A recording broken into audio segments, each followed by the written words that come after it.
pastoral, a seu ministério. O sacerdócio católico não é comércio, é uma vocação, é uma doação, é uma missão. Vive para o povo, vive com o povo. É este o seu sacrifício e a sua força. Deve estar livre então de todo o liame, todo o laço, para ser o grande intercessor, o que reza pelo mundo. Mas, meus irmãos, o padre, é bom lembrar, é uma criatura humana. Jesus o revestiu de poder divino, infinito, mas ele continua sendo criatura, continua sendo homem. Quando no concílio,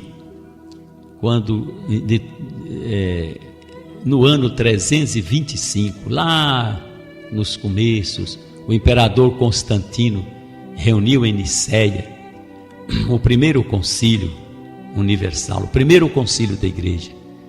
Foi em Nicéia, no ano 325. Ao penetrar naquela assembleia extraordinária, onde estavam presentes mais de 300 bispos, 320 bispos, quis o imperador ocupar o último lugar.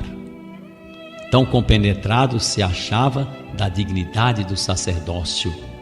O imperador Constantino, o grande imperador, diante daquela assembleia só de bispos, ele sentiu-se pequenino e quis então,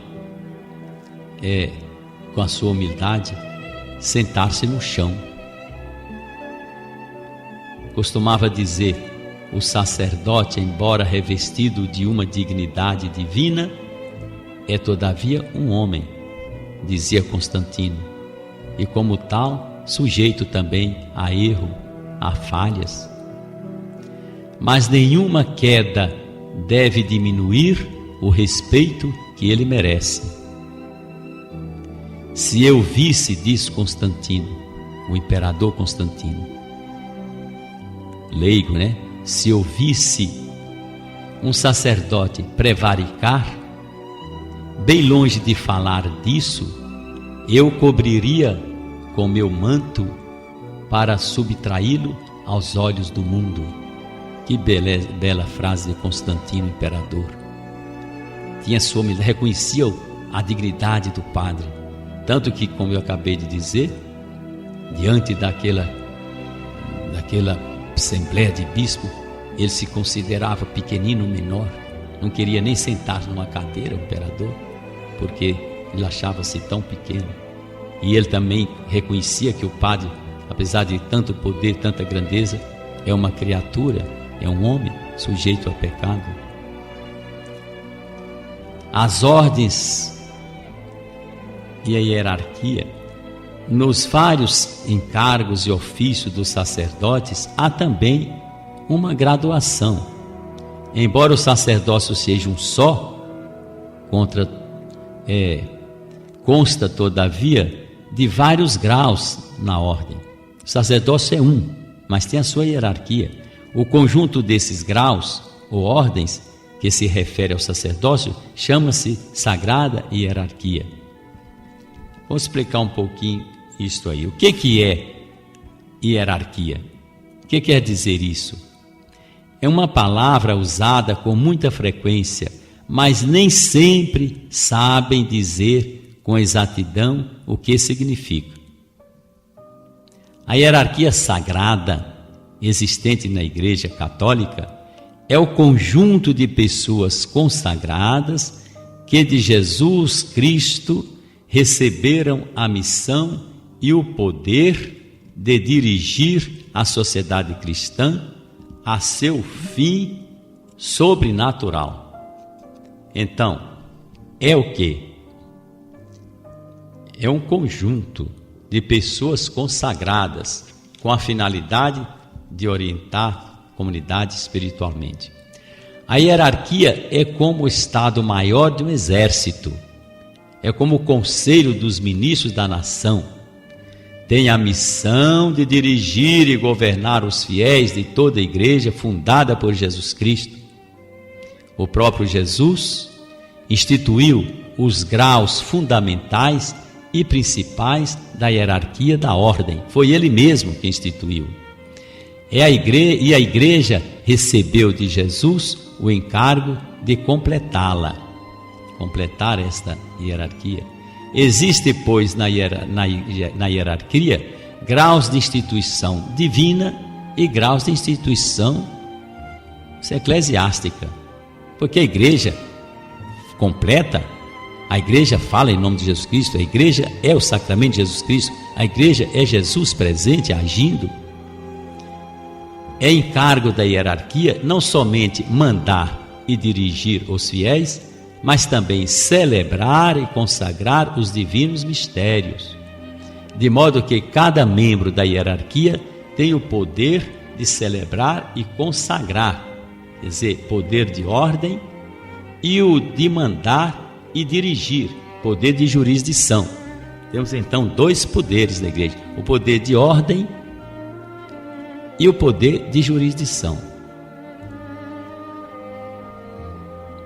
Esses degraus, vamos chamar assim, esses dois graus fundamentais e principais, a igreja acrescentou outros intermediários, conforme o poder recebido de Jesus Cristo.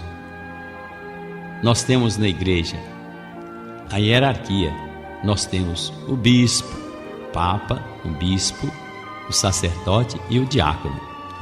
Agora, são ordem, imprime caráter, são sacramentos, só o sacramento, a ordem que o diácono recebe, a ordem maior, diácono, o padre e o bispo. São três ordens, três sacramentos que existem na igreja. Os outros são títulos, não são sacramentos. Então nós temos o governo geral da igreja. A igreja é governada pelo Papa, auxiliado pelos cardeais, principalmente pelos que fazem parte da Cúria Romana. Então na igreja, lá na Cúria Romana, tem os chamados discatérios, são os, vamos dizer, os ministérios da igreja. O Papa atualmente é eleito pelos cardeais, reunidos em conclave. O que é então um conclave? Um conclave é uma reunião onde os cardeais vão escolher o Papa. E são necessários para essa escolha, para a eleição do Papa, 2/3 dos votos. 2/3 dos votos. Nós temos então a hierarquia na igreja, todo conforme a instituição de Jesus Cristo. Para governar a igreja, o Papa tem 4 grandes poderes. Tem o poder doutrinal, o poder legislativo, o poder judiciário e o poder administrativo. Falemos rapidamente sobre isso. Poder doutrinal, que é isto? Ensina e é mestre de toda a igreja. Então, quando o Papa fala sobre fé, sobre moral, o Papa não erra, porque Jesus Cristo quis que não errasse. Se errasse, Jesus Cristo estava errando. Jesus Cristo estaria errando. Eu estarei contigo, diz o Papa, até o fim dos tempos. Então a verdade da igreja vai permanecer até o fim dos tempos.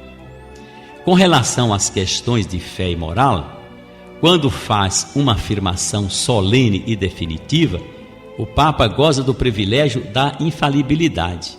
Infalibilidade não é inerrância, não. Saber a coisa, conhecer as coisas. O Papa torna-se infalível quando ele fala sobre fé e moral. Então a igreja sempre defendeu a moral. Por exemplo, a indissolubilidade do casamento, a igreja defendeu. A igreja definiu isso como... Então a igreja nunca vai falhar nisso. A igreja sempre defendeu a vida. A igreja foi sempre contra o aborto e sempre será, porque são verdades proclamadas oficialmente pela igreja. É defesa da vida, porque são verdades eternas. Então o Papa não pode errar. O Papa tem o poder legislativo, pode fazer leis para toda a igreja ou abrogá-las quando oportuno. Quer dizer, ou então cancelá-las se são leis meramente eclesiásticas, mas se são leis divinas, não. Por exemplo, a igreja nunca pode dissolver o matrimônio legitimamente realizado, consumado, nunca, nunca, nunca, porque é lei divina. Não separe o homem o que Deus uniu. O Papa não pode separar o que o próprio Deus uniu. Depois, o Papa tem o poder judicionário. Pode julgar pessoalmente ou por meio de delegados todas as causas que lhes são apresentadas. Todas as causas que lhes são apresentadas. A única igreja que tem seus ministros celibatários e com sacramento do matrimônio indissolúvel. Então a igreja defende a indissolubilidade do casamento. Os seus ministros são celibatários, mas defende a indissolubilidade do matrimônio, porque é causa divina. O poder administrativo, dele depende a organização e administração de toda a igreja. Então toda a organização e administração da igreja depende do Papa. Então o Papa, para governar a igreja, ele tem esses 4 poderes: o poder doutrinal, o poder doutrina, o poder legislativo, de legislador, legisla, o poder judiciário, de julgar, e o poder legislativo, fazer lei, o poder de julgar, e o poder administrativo, de administrar todos os bens da igreja.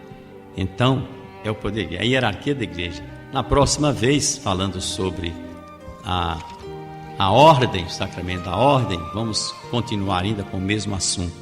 Muito obrigado pela audiência e louvado seja nosso Senhor Jesus Cristo.